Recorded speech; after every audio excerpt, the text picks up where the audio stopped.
हाँ, नमस्कार सर। मैंने मदरसन लिया था 201 पे। नमस्कार मेरे को नमस्कार सर, क्या हाल चाल है आपके?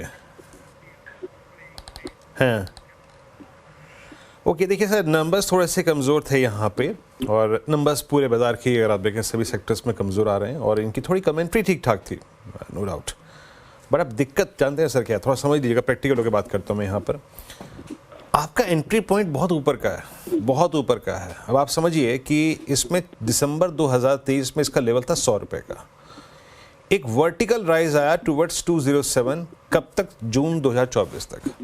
और अब यहाँ बेस टूट चुका है। मानस शायद इनकी होल्डिंग प्राइस जो है वो 201, अभी तो शायद ये करीब करीब 20% के नुकसान पे हैं, बट मेरे को लग रहा है कि बहुत दूर तक मानस कोई सपोर्ट नहीं है। अगर लॉजिकली आप बात करें 138 142 तक, क्या करना चाहिए? यहाँ पे थोड़ा रिस्क रिड्यूस कर लें क्या अपना, ताकि उसी पैसे को, उसी लिक्विडिटी को थोड़ा लोअर लेवल्स पे ये एंगेज कर सकें?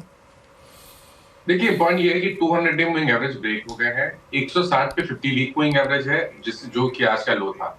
अब अगर ये 160 के नीचे गया तो डेफिनेटली गिरावट बढ़ेगी। और हमें ये भी ध्यान रखना है, जो 2021 और 2017 के हाइस थे, जो कि बहुत ही इंपॉर्टेंट रेजिस्टेंस की तरह काफी समय तक प्ले करते रहे, अब वही सपोर्ट दिखता है। तो 140 रुपए तक के भाव बिल्कुल देखने को मिल सकते हैं। मेरी राय रहेगी थोड़ा इंतजार कर लीजिए। 5 दिनों की गिरावट है, तो एक पुल बैक जब देखने को मिले तो वहां पर निकलने की कोशिश करनी चाहिए। और खरीदारी अब केवल तभी करें, या तो स्टॉक 142 के आसपास सपोर्ट ले, 140 के आसपास सपोर्ट ले, वहां पर कोई रिवर्सल कैंडल आपको दिखे। अदरवाइज 20 डे मूविंग एवरेज का इंतजार करिए, उसके ऊपर निकले तभी खरीदारी करें। फिलहाल के लिए सेल और रैलीज की स्ट्रेटजी को यूज करना है। सेल और रैली, देखिए कुल मिला के बात यह है कि काफ़ी दिनों से गिर रहा है। अब आप देखिए ये जो सेल ऑफ था कंटिन्यू कर रहा है करीब करीब से 214 से भी 162 आ गया। कोई पुल बैक मिले तो मेरा मानना ये है कि अपनी होल्डिंग को थोड़ा सा आप ऊपर की तरफ निकाल के, देखिए प्रॉफिट का तो खैर अभी सवाल ही नहीं है, थोड़ा निकाल के अपने प्रॉफिट, ये अपनी पोजीशन को अगर लोअर लेवल्स पे के लिए थोड़ी सी लिक्विडिटी रखना चाहते हैं, 138 142 की अपेक्षा है यहाँ पर। इनफैक्ट फियर है, मेरे ख्याल से डर है, तो वहाँ तक के लिए प्रिपेयर रहिए, वहाँ पे आके थोड़ा सा एवरेज आउट करेंगे। अगला प्रश्न लेते हैं, ये हैं मिस्टर साहिल खन्ना, ये हैं जयपुर से। साहिल जी नमस्कार, कैसे हैं आप? नमस्कार, बिल्कुल बढ़िया। हेलो। ये जयपुर में अब ठीक ठाक है हालात, मतलब थोड़ा ठंडा हुआ है जयपुर अब पहले से इस वक्त? नहीं, अभी भी ऐसे ही, अभी मतलब थोड़ा गर्म थोड़ा ठंडा ऐसे ही चल रहा है। अच्छा ठीक है, बताइए क्या लिया है आपने आज? मैंने आज कुछ नहीं लिया। मैंने सितंबर फर्स्ट वीक में मैंने परचेजिंग करी थी, फर्स्ट वीक या अक्टूबर लास्ट वीक में समथिंग। एशियन पेंट लिए थे मैंने 191 एवरेज प्राइस है उसका 3,326 रुपए। समझ में नहीं आ रहा, बहुत ज्यादा लॉस भी लग रहा है। अच्छा, जब ये सितंबर में साहिल जी लिया था आपने? जी हाँ, मैं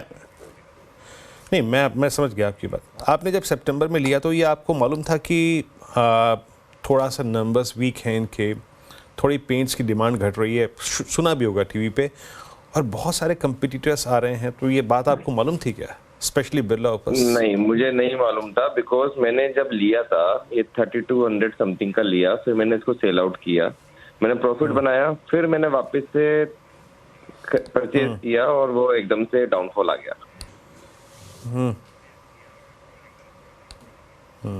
और उसमें आप एग्जिट नहीं कर पाया, यही होता है। अब मैं एग्जिट नहीं कर पाया। सेकंड टाइम की जो कॉल होती है ना, अगर सेम स्टॉक, देखिए अब आपका हाँ नहीं, अब ये नहीं बढ़ेगा, फिलहाल नहीं बढ़ेगा। पता है क्या होता है सर, ये होता है एक विनिंग ट्रेड जब किसी स्टॉक में आया ना, कोशिश करिए कि दोबारा री एंट्री उसमें ना मारे, वो पैसा लेके जाता है, पैसा हमेशा लेके जाता है। खैर यहाँ इशू दूसरे हैं, देखिए नंबर्स कमज़ोर थे इनके, और कंपेटिटिव एनवायरनमेंट है, डिमांड थोड़ी सी कम है, और इट्स 2477। मेरे ख्याल से माना सब इनकी बाइंग पोजीशन से लगभग आप समझ लीजिएगा कि 500 600 700 800 850 रुपये नीचे है।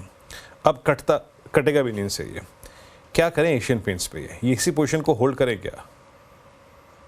देखिए, मेरा समझना है कि ये करेक्शन डीप और हो सकता है, क्योंकि मिड 2021 से एक रेंज बन गई थी एशियन पेंट्स के लिए 2600 और 3500। 2600 पे सपोर्ट था, 3500 पे रेजिस्टेंस था। अब जो 2600 का सपोर्ट है वो गैप से ब्रेक हुआ है। एक गैप डाउन देखने को मिला जिसमें 2600 का एक बहुत ही इंपॉर्टेंट सपोर्ट स्टॉक ने ब्रीच किया है। इसलिए मेरा मानना यह है कि शायद यहाँ पर करेक्शन डीप और हो सकता है। करीब-करीब 2100 या 2000 तक के टारगेट भी आपको देखने को मिल सकते हैं। लेकिन उससे पहले उछाल जब भी मिले, तो मेरी राय रहेगी कि यहाँ पर लॉस बुक करना ही बेहतर स्ट्रैटेजी रहेगी। लेकिन कोई बाउंस बैक मिले तब आप लॉस बुक कर लीजिए। और फिर देखेंगे अगर नीचे 2000 के आसपास कहीं सपोर्ट लेता है या तो वैसा ना हो और 22 मूविंग एवरेज जो कि अभी 2800 के आसपास है, उसके ऊपर स्टॉक निकले तभी यहाँ पर खरीदारी करें। अभी के लिए स्ट्रक्चर वीक है तो मेरी राय तो यही रहेगी कि कभी कोई उछाल मिले तो यहाँ पर निकलने की कोशिश करें।